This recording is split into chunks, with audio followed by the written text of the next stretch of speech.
Rohini's recipe मराठीमध्ये सगळ्यांचं पुन्हा एकदा स्वागत. फार काही न बोलता रेसिपीला डायरेक्ट सुरुवात करूया. रेसिपी मस्त आहे, व्हिडिओ पूर्ण पहा म्हणजे तुम्हाला कळेल आपण ही मेथीची भाजी जी आहे ती कशी छान मस्त केलेली आहे. तर आता त्यासाठी मी या पॅनमध्ये मुठभर शेंगदाणे घेतलेत. शेंगदाणे छान असे खरपूस भाजून घ्यायचे आहेत. शेंगदाणे भाजून झाल्यानंतर त्याच पॅनमध्ये मी 1 चमचा चण्याची डाळ घेतलेली आहे. चण्याची डाळ पण मंद आचेवर छान खरपूस अशी भाजून घ्यायचे. आणि आता शेंगदाण्याची मी सालं काढून घेतलेली आहेत. त्याच प्लेटमध्ये आता मी ही चण्याची डाळ पण काढून घेते. आणि आता पुन्हा आपल्याला 1 चमचा पांढरे तीळ भाजून घ्यायचे. तीळ भाजायला 1 मिनिटसुद्धा लागत नाही. तीळ आपले छान भाजून झाले, ते सुद्धा या प्लेटमध्ये आपण काढून घेतलेले आहेत. आता हे आपल्याला थंड करून घ्यायचं आहे. हे थंड होईपर्यंत आपण मसाला करून घेऊयात. इथे खलबत्त्यामध्ये मी 10-15 लसणाच्या पाकळ्या घेतलेल्या आहेत. आणि आता 3 हिरव्या मिरच्या घेतल्यात. भाजी जेवढी तिखट हवे त्यानुसार तुम्ही हिरव्या मिरच्या घ्यायच्या आहेत. आणि मुठभर कोथिंबीर घेतलेली आहे. आणि आता आपल्याला हे छानपैकी खलबत्त्यात कुटून घ्यायचं आहे. तुमच्याकडे असा खलबत्ता नसेल तर तुम्ही मिक्सरमध्ये सुद्धा हे पाणी न घालता बारीक करून घेऊ शकता. पण हे मी खलबत्त्यात कुटून घेते, कारण खलबत्त्यामध्ये कुटलेले हे जे आहे ना हिरवी मिरची, लसूण, कोथिंबीर, याच्यामुळे भाजीची चव अजून खूप जास्त छान लागते. तर आता हे आपलं छान कुटून झालेलं आहे. आणि आता हे सुद्धा थंड झाले, ते आपण मिक्सरच्या भांड्यामध्ये काढून घेऊयात. आणि आता त्याच्यामध्ये मी अगदी थोडंसं पाणी घालून याची छान बारीक पेस्ट आपल्याला तयार करून घ्यायची आहे. आता हे पाहिजे, याची छान अशी बारीक पेस्ट आपली तयार झालेली आहे.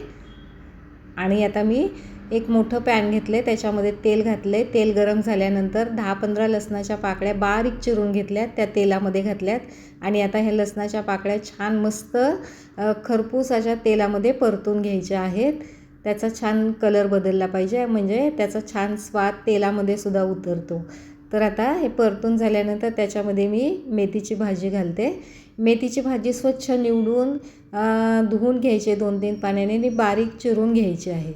तर आता ही मेथीची भाजी त्यात घातल्यानंतर 2 ते 3 मिनटं आपल्याला हे छान तेलामध्ये परतून घ्यायचं आहे. म्हणजे लसणाचा मस्त असा सुगंध मेथीच्या भाजीला लागतो. आता ह्याच्यावरती आपण 1-2 मिनटं झाकण ठेवायचं आहे, म्हणजे त्याच्यातलं पूर्ण पाणी असं आटलं पाहिजे. हे छान कोरडं झालं, हे भाजीतलं सगळं पाणी आटलेलं आहे. आता ही भाजी आपण एका प्लेटमध्ये काढून घ्यायची आहे. हे पहा, ही अशी भाजी मी आता ह्या प्लेटमध्ये काढून घेतलेली आहे. आता त्याच पॅनमध्ये मी पुन्हा तेल घालून घेणार आहे.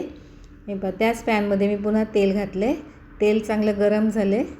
आता त्याच्यामध्ये मी एक मोठा कांदा बारीक चिरून घेतलेला आहे, तो तेलात घातला. आता कांदा छान गुलाबी रंग होईपर्यंत तेलामध्ये परतून घ्यायचा आहे. कांदा चांगला गुलाबी रंगावर परतून झाला, त्याच्यामध्ये मी आता अर्धा टीस्पून हिंग घालते आहे.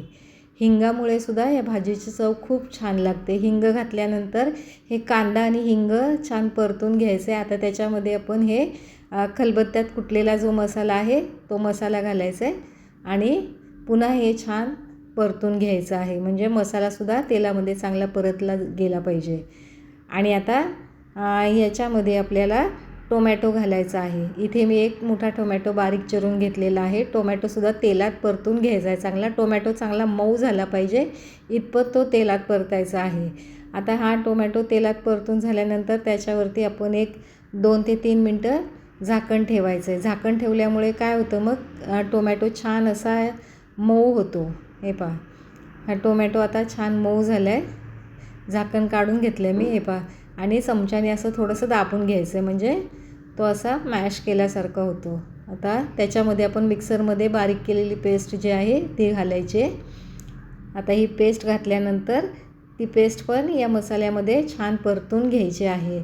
हे मसाले जे आहेत ना, तुम्ही जेवढे चांगले तेलामध्ये परतून घेताना तेवढं भाजीची चव छान लागते. आता हे छान परतून झाल्यानंतर त्याच्यामध्ये मी 1 टीस्पून जिरे पावडर घालते, अर्धा टीस्पून हळद पावडर घातले, 1 टीस्पून लाल मिरची पावडर घातली, म्हणजे तुम्ही जो घरात मसाला कुठला वापरताना तो मसाला घातला तरी चालेल. आणि 1 टीस्पून धने पावडर आणि 1 टीस्पून गरम मसाला पावडर घातले. आता हे सगळे मसाले घालून मी हे पुन्हा तेलामध्ये छान असं परतून घेते आहे. आता हे थोडंसं घट्ट आहे म्हणून मी आधी अर्धा ग्लास पाणी घातलं आहे. आणि आता पुन्हा हे छान आता मिक्स करून घेते. याच्यामध्ये पाणी घालताना पाणी गरमच घालायचं आहे, थंड पाणी अजिबात घालू नका, नाही तर भाजीला चव लागणार नाही. आता मी पुन्हा अजून अर्धा ग्लास पाणी घातले आणि हे छान असं पुन्हा मिक्स करून घेतले. ते मिक्स करून झाल्यानंतर तेलामध्ये परतून घेतलेली जी मेथीची भाजी आहे ती त्याच्यामध्ये घालायची आहे आणि चवीनुसार त्यामध्ये मीठ घालायचं आहे. हे पहा, चवीनुसार मीठ घातल्यानंतर आता हे मी सगळं भाजी यामध्ये परतून घेते आहे. हलवून घ्यायचे. भाजी छान त्या मसाल्यामध्ये मिक्स झाली पाहिजे आणि पुन्हा एक 5 मिनटं झाकण ठेवायचं आहे. 5 मिनटांनी झाकण काढून घेतल्यानंतर हे पहा, ही आपली भाजी अगदी मस्त तयार झालेली आहे. ही भाजी पोळीबरोबर, भाकरीबरोबर किंवा तुम्ही भाताबरोबरसुद्धा खाऊ शकता. खूप चविष्ट लागते.